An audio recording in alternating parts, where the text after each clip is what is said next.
Well, welcome anyone who has clicked onto this video. I'm doing kind of a really quick, simple tutorial on how I do fur for my comic. This is fur, hair, pretty much anything with the same sort of texture.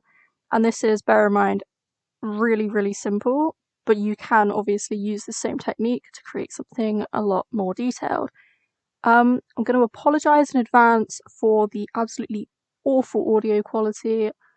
For some reason my microphone has decided to pack it in, and yeah, casually using the laptop speaker, which is awful.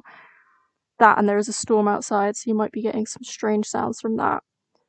So, to start with, I've got my really squiggly little line art here. I tend to do this, so I've got 4 colours. We've got a base colour, which is the mid-tone, we've got a dark shade, highlight, and then we've got the really dark colour, which is only a tiny amount of the actual image. I tend to use a watercolour. This is just my preference, but it works a lot better for this technique. So just scribble in the base colour. Now I've been drawing digital for the past 15 years almost, so I still use some really outdated techniques for anyone seeing this cringing. So you can go out the lines as much as you like, that doesn't matter, because with this technique I go through and I just remove everything outside the lines after I finished the entire colouring, which I'm not going to do on this, just hair. And obviously for these 2 layers, or these 2 sections of the layer, we want to do it as quite thick and quite a high opacity, just to make it really stand out, because we're going to be blending that in a little bit.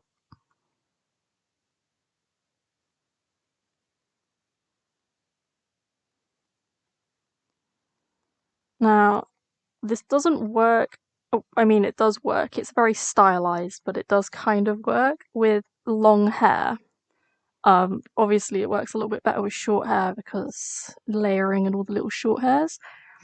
But really, it's a fur technique, which is just kind of moved on in through the comic into hair and stuff. So move the opacity down and select back into that original base color and just blend. Now, you don't really want to blend it. You just want to do it ever so slightly. I tend to do the base more than anything.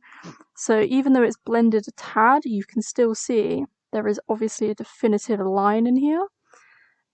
Because you really want that. That's kind of the whole hair effect we're going with this.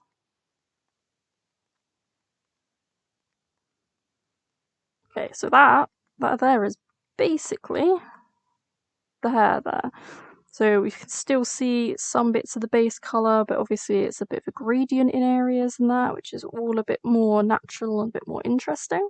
So I want to go with the super dark. Now, I tend to make my brush a little bit smaller here because I don't really want to overpower anything with this. And this is literally, very lightly, just to highlight where the darkest spot is, which I like to do up here. Sometimes just a little bit on the tips here, depending, or if there's a back hair showing back here, it would be back here, or if there's bits that are overlapping like here, you just a little bit there, just to add a bit.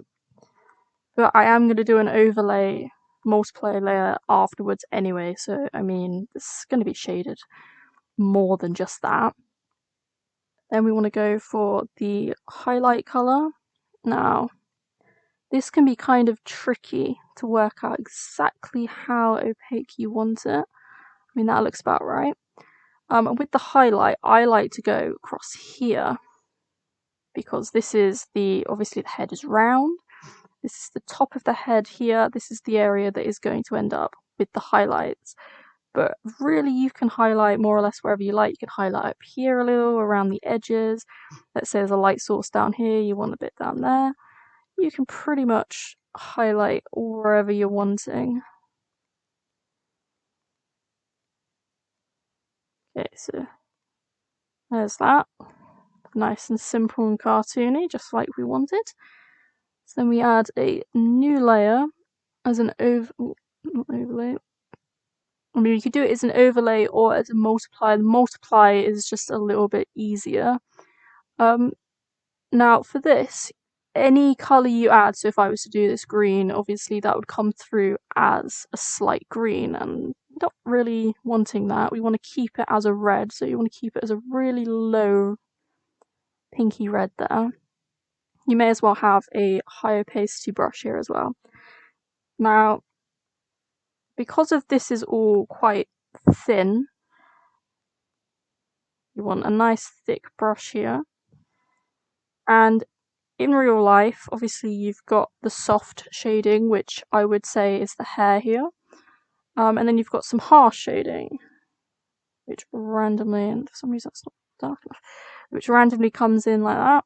So you've got some shading there like that. Then you can merge it all into one.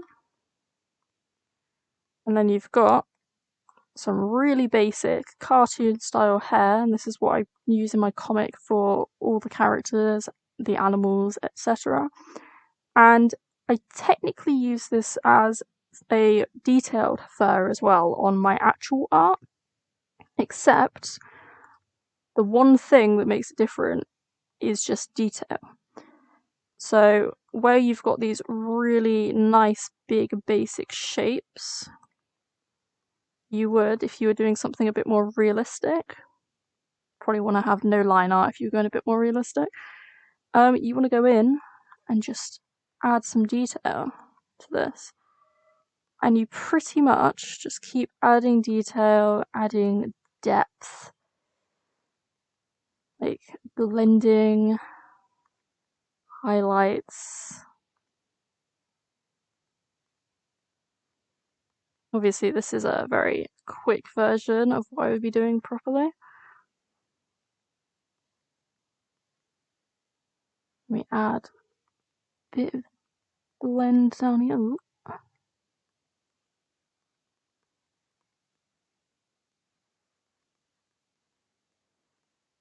There we go. So there is a little cluster of fur done really quickly on that one. So obviously this is the same technique for animals. I would really recommend before drawing an animal you kind of look at them and work out where these little, don't exactly know what to call them, the little clusters where all the fur grows out of and goes into different directions, because obviously fur has a direction. But in some cases, not on the tail, which I've drawn here, some cases there is a section like this. So say this is on the shoulder or the thigh, maybe in the middle of the neck. The fur grows in every direction for a little bit and then starts going downward, like that. So if you work out where those are, and don't go over the top, I would never do them all over the place, then you can make a pretty realistic fur pattern on almost any animal. Once you've worked out the basics, you could transfer these from, I don't know, drawing rats to drawing cats or dogs, because a lot of animals, they have the same sort of patterning. So once you work out exactly where it starts to like change, so that'll be elbows, hips maybe, then you could pretty much use that as a golden rule for any animal you want to draw.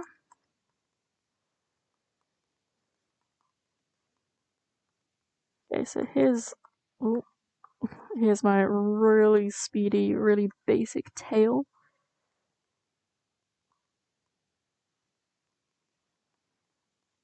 Now, obviously, as I said, this is more of a fur technique.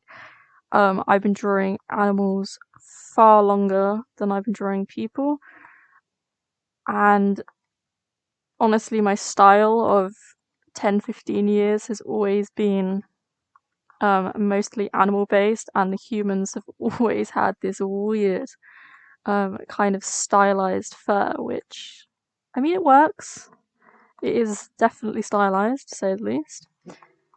So with the fur, I tend to do, because obviously fur is, if you look at fur, in a photograph, it has light shines through it generally. So let's say the light is coming from this direction. I really want this edge to be nice and bright. Then we do some random bits here with the fur, which is, so on this whole band here, the tail is obviously rounded, so this is the highest point. So I kind of want to be between the direction of the light and the highest point in the tail there. And then obviously we've got the darker shade over here. Then we want just to enhance that dark side with a multiply layer, which is still on normal. There you go. And there is my super basic tail. Now, if you really wanted, if you were going to do this whole detailed malarkey, you could go in here, just be a bit more in depth, colour like the little bits of fur like this, or you could go in and remove sections just to make that a little bit more of an interesting shade. But for the sake of my comic, I just do big old blocks. So there it is, basically. Super, hopefully fast, fairly easy tutorial on how I do my whole stylized fur thing. And yeah, I hope this helps people out who aren't too sure or who want to try a new style or want something nice and simple. This here is really what I would say is one of the most simple and effective techniques for hair, because I see a lot of people that do, let's give a little scribble down here, see lots of people that just do this. Now, I mean, there's nothing wrong with this. It's fur, and if I was drawing or painting a big professional piece, chances are fur would be done pretty much like that for the whole or most of the image. But in this case, that it's just, it doesn't look as good in my opinion as doing this. This is a lot more stylized, this is cartoony, this is big, chunky and obvious shapes, which are just much more bold, effective, and as you can see, it's very fast to just do this. If you were to do this, you would really have to go in to make it more realistic with all the single individuals, and to an extent you'd still have to make these lumps and clumps, but you just have to do them individually, which is going to be an awful lot of time spent doing these little lines where you could just do these nice big shapes. But I digress. Hopefully this is helpful. If it is, I might consider doing more. It just depends on what I can draw quickly, simply, and record. So bye for now.